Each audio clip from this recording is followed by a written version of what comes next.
வணக்கம் நண்பர்களே. உங்கள் ஆதரவுக்கு நன்றி. இதோ அத்தியாயம் 7. என் ஆன்மாவின் அந்தரங்கம் உனக்காக உருகுவதை இந்த அரண்யம் சொல்லவில்லையா? நெடுவென உயரமாக இருந்த அந்த மனிதரின் பார்வை பிரீத்தியை அளவிட்டது. துளைக்கும் பார்வை என்று கூட சொல்லலாம். அளவிட்ட அந்த பார்வையில் சினம் கொண்டாள் பிரீத்தி. அவளுடைய அத்தையின் வீட்டிற்கு வந்திருக்கிறாள். இவர் யார்? அவளை லேசர் பார்வை பார்க்க. யார் நீங்கள்? பிரீத்தி கேள்வி கேட்க வாய் திறப்பதற்குள் இவள் எங்க மாமா மகள், பூனாவிலிருந்து வந்திருக்கிறா என்று குற்றம் செய்து விட்டவளைப் போல தழைந்த குரலில் சொல்லி கொண்டிருந்தாள் ஆர்த்தி. இது ஆர்த்தி தானா? பிரீத்திக்கு நம்ப முடியவில்லை. அவள் அறிந்த ஆர்த்தி துணிச்சலானவள், எவருக்கும் அஞ்சாதவள், மனதில் இருப்பதை அப்படியே போட்டு உடைத்து விடுபவள். அவளா எவரோ ஒரு நெடியவரின் பார்வை கேட்ட கேள்விக்கு பம்மி பதில் சொல்கிறாள். இந்த பதவி செய்வதற்கு ஒற்றை வார்த்தை கூட உதிர்க்காமல் அனுமதிக்கும் பாவனையில் முணுமுணுத்துவிட்டு அவர் இறங்க ஆரம்பிக்க அவசரமாக பிரீத்தியை கீழே தள்ளிவிடாத குறையாக படியின் ஓரத்துக்கு தள்ளிவிட்டு வழிவிட்டாள் ஆர்த்தி. பிரீத்திக்கு பற்றி கொண்டு வந்தது. என்னடி நினைத்து கொண்டிருக்கிறாய் என்று சுட சுட 4 கேள்விகளை கேட்டுவிட வேண்டும் என்று வாயை திறந்தால் அதை எதிர்பார்த்திருந்தவளைப் போல பிரீத்தியை வாயை இறுக்கி புத்தி இழுத்து கொண்டு படியேறினாள் ஆர்த்தி. மாடியாலில் அவர்கள் கால் வைத்த பின்னால் தான் பிரீத்திக்கு விடுதலையே கிடைத்தது. வேக வேகமாக மூச்சு வாங்கியபடி இடுப்பில் 2 கைகளையும் வைத்து சண்டை கோழியானாள் பிரீத்தி. தெரியாதனமா உங்க வீட்டுக்கு கெஸ்டா வந்து விட்டேங்கிறதுக்காக நீ இப்படியெல்லாம் செய்வியா? இல்லடி பிரீத்தி, நீ எதையாச்சும் பேசிடுவியோன்னு தான். பேசினால் என்ன? பேசத்தான் வாய் திறந்தேன். அது தெரிந்துதான் உன் வாயை புட்டினேன். இப்படி சொல்பவளை என்ன செய்வது என்ற குலைவெறியோடு வெறித்து பார்த்தாள் பிரீத்தி. கண்கள் கலங்க, உதடுகள் துடிக்க வேறு திசை பார்த்தாள் ஆர்த்தி. பிரீத்திக்கு மனம் தாங்கவில்லை. அவளுடைய அன்பு தோழியா இப்படி அலைப்பாய்கிறாள்? யாரடி இவர்? மனம் தாளாமல் விசாரித்தாள். தொண்டைமான். தொண்டைமானா? இப்படியும் பெயர் வைப்பாங்களா? ராஜ வம்சத்தில் வைப்பாங்க. ஓ, இவர் ராஜா வம்சமா? ராஜா தொண்டைமான். இவர் ஏன் உங்க வீட்டில் தங்கியிருக்கிறார்? என்னடி சொன்ன? கண்களில் வழியும் கண்ணீரோடு சிரிக்க யாரால் முடியும்? ஆர்த்தியால் முடியும் என்பதை அன்று அறிந்தாள் பிரீத்தி. கண்களில் பொங்கி வழியும் கண்ணீரோடு வயிற்றை பிடித்து கொண்டு சிரித்தாள் ஆர்த்தி.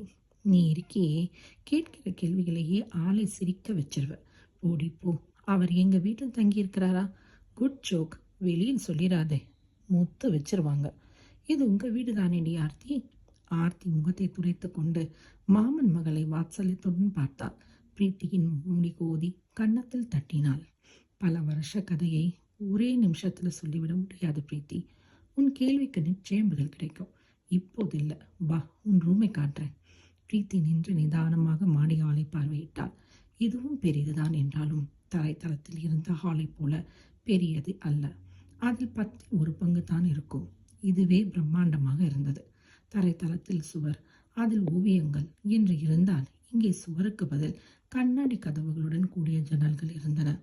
கனத்த திரைச்சீலைகள் ஒதுக்கி ஓரம் கட்டி விடப்பட்டிருந்ததில் தெரிந்த மேற்கு தொடர்ச்சி மலைகளின் பசுமையும் மலை முகடுகளில் மையம் கொண்டிருந்த மேகங்களும் சரிவில் யாரோ பச்சை வண்ணத்தில் கட்டம் கட்டி வைத்திருப்பதை போன்ற தேயிலை பாத்திகளும் அடர்ந்த காடுகளும் செடி கொடிகளும் அருவிகளும் நீரோடைகளும் என புதியதோர் உலகம் பிரீத்தியை ஈர்த்ததில் பரவசப்பட்டு அப்படியே நின்று விட்டாள். வா, உங்க ஊர் ரொம்பவும் அழகுடை ஆர்த்தி. நொடி பொழுதில் கேள்விகளை மறந்து இயற்கையின் அழகில் லயித்து விட்ட பிரீத்தியின் குழந்தைத்தனத்தில் கரைந்து போன ஆர்த்தி நாளையிலிருந்து ஊரை சுற்றி பார்க்கலாம் என்றாள். காடு? காடு இல்லாத ஊரா? அப்ப சரி. பிரீத்தி உற்சாகத்துடன் ஆர்த்தியின் பின்னால் போனாள். அவளுக்கான அறையின் கதவு திறந்து விடப்பட்டது. மறுபடியும் ஒரு வாவ். கன்னங்களில் கை வைத்து விழி விரித்தாள். உலக அழகி பட்டத்தை ஜெயிச்சவ கூட இப்படி ரியாக்ட் பண்ண மாட்டாடி. தலையில் அடித்து கொண்டாள் ஆர்த்தி. அழகாக விரிந்து பறந்த அறையில் கனத்த திரைச்சீலைகள், மறைத்த கண்ணாடி ஜன்னல்கள், அதன் பக்கத்தில் சதுரம் கட்டி போடப்பட்டிருந்த சோபாக்கள், நடுவில் கண்ணாடி டீப்பாய், தரை முழுவதும் காஷ்மீர் கம்பளம்.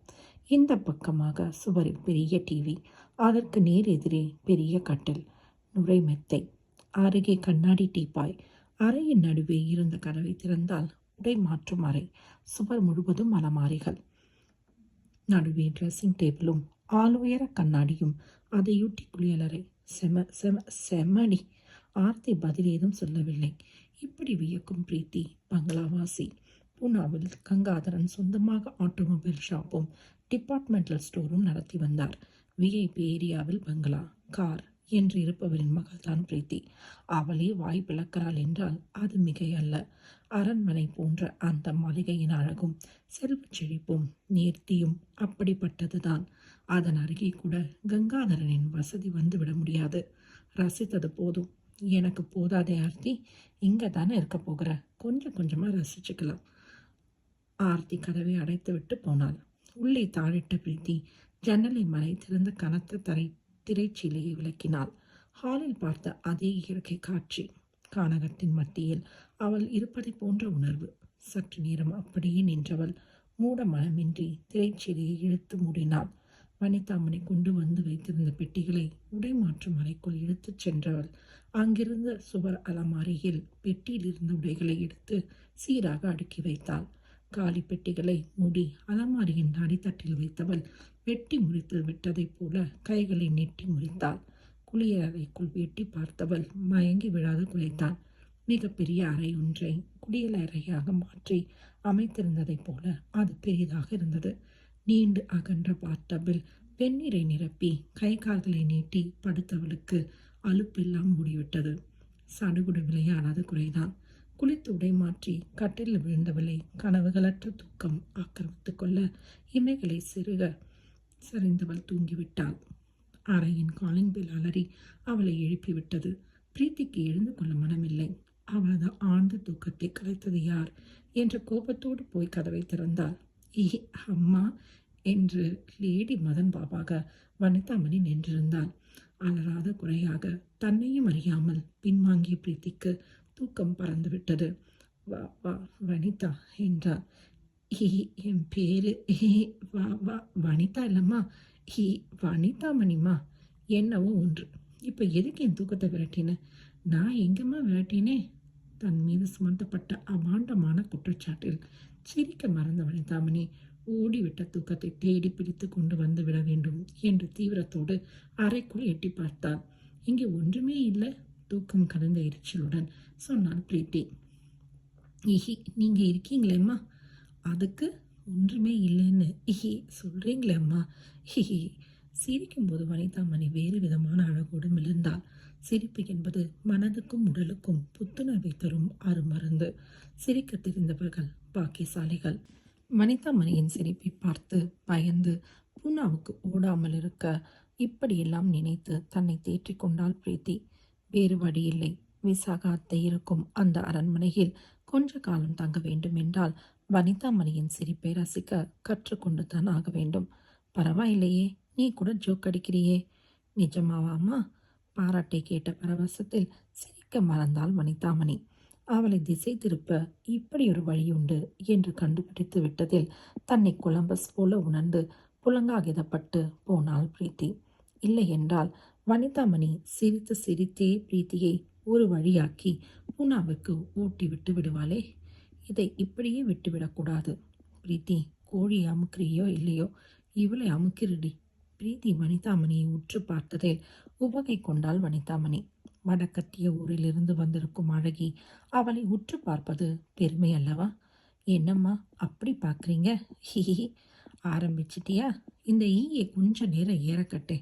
எப்படிம்மா? ஆக்சுவலாக வனிதாமணி, நீ சிரிச்சா நான் சிரிச்சா பிரீத்தி என்ன சொல்லி பாராட்டப் போகிறாள் என்ற எதிர்பார்ப்பில் வனிதாமணியின் கண்கள் மின்னின. பாராட்டை கேட்டால் மட்டும் சிரிக்க மறந்து விடுறா. அப்படியே வனிதாமணியின் தலையில் ஓங்கி ஒரு குட்டு வைக்க பிரீத்தியின் கை பரபரத்தது. அடக்கி கொண்டாள். குட்டு வைப்பது தற்காலிக தீர்வு. பிரீத்தி நிரந்தர தீர்வை கண்டுபிடித்தாக வேண்டும். தற்காலிக தீர்வு வேலைக்கு ஆகாது. நீ சிரித்தால் தீபாவளி என்ற பாட்டை கேட்க காத்திருந்த வனிதாமணியின் காதுகளில் நீ சிரிச்சா ஆக்சுவல் அசல் லூசு போலவே இருக்கு என்று வார்த்தைகள் வெந்நீர் போல பாய்ந்தன. அம்மா அலறினாள் அவள். அதிகமாக பேசுகிற ஆம்பளையையும் அதிகமாக சிரிக்கிற பொம்பளையையும் பார்க்க சகிக்காதுன்னு சொல்லுவாங்க வனிதாமணி. யாருமா சொல்லுவாங்க? யார் சொல்லுவாங்க? பிரீத்திக்கும் தெரியவில்லை. வனிதாமணியின் சிரிப்பை நிறுத்த அவள் வாய்க்கு வந்த எதையோ சொன்னால் வனிதாமணி குறுக்கு கேள்வி கேட்பாளா? இப்போது யார் சொன்னது என்பதை சொல்லியாக வேண்டுமே. பெரியவங்க சொல்லுவாங்க. பிரீத்தி கண்டுபிடித்து சொல்லிவிட்டாள். அப்படிங்களா அம்மா? பெரியவர்கள் என்றதும் வனிதாமணி அடங்கிவிட்டாள். ஆமாம் வனிதாமணி, நீ பார்க்க அழகா இருக்கிற. அப்படிங்களா? வனிதாமணி வாயெல்லாம் பல்லானாள். இந்த சந்தோஷத்தில் சிரித்து தொலைத்து விடப் போகிறாளே என்று பிரீத்திக்கு பக் பக் என இருந்தது. அவள் பயந்ததைப் போல எதுவும் நிகழ்ந்து விடவில்லை. ஆன்றோரின் வாக்கிற்கு கட்டுப்பட்டவளாய் வனிதாமணி சிரிப்பை துறந்திருந்தாள். அப்பாடி என்று மன நிம்மதியுடன். அப்படித்தான் வனிதாமணி, அமைதிதான் பெண்களுக்கு அழகு என்றாள் பிரீத்தி. நீ மட்டும் ஏன் வாயடிக்கிற? பிரீத்தியின் மனசாட்சி குறுக்கிட்டது. நீ வாயை மூடு. பிரீத்தி மனசாட்சியை அடக்கி வைத்தாள். நீங்க சொன்னா சரிங்கம்மா. கீழே உங்களை சாப்பிட வர சொன்னாங்கம்மா. கதவை தட்டிய காரணத்தை சொன்னாள் வனிதாமணி. இதை அப்பவே சொல்லியிருக்கலாமே. மறந்துட்டேன். இனி மறக்காதே. துள்ளி ஓடிய வனிதாமணியை பார்த்தபடி அரை கதவை மூடிய பிரீத்தியின் வாய் தன்னிச்சையாக பாடி வைத்தது. வனிதாமணி வனமோகினி வந்தாடு. பாடியபடியே திரும்பியவள் அப்படியே நின்று விட்டாள். ஹாலில் ஜன்னலோரமாக நின்று நெடிய பெரியவருடன் பேசிக் கொண்டிருப்பது யார்? அவனா? இத்துடன் அத்தியாயம் 7 முடிந்தது. அடுத்த அத்தியாயத்தில் அவன் யார் என்பதை கண்டறிவோம். நன்றி நண்பர்களே.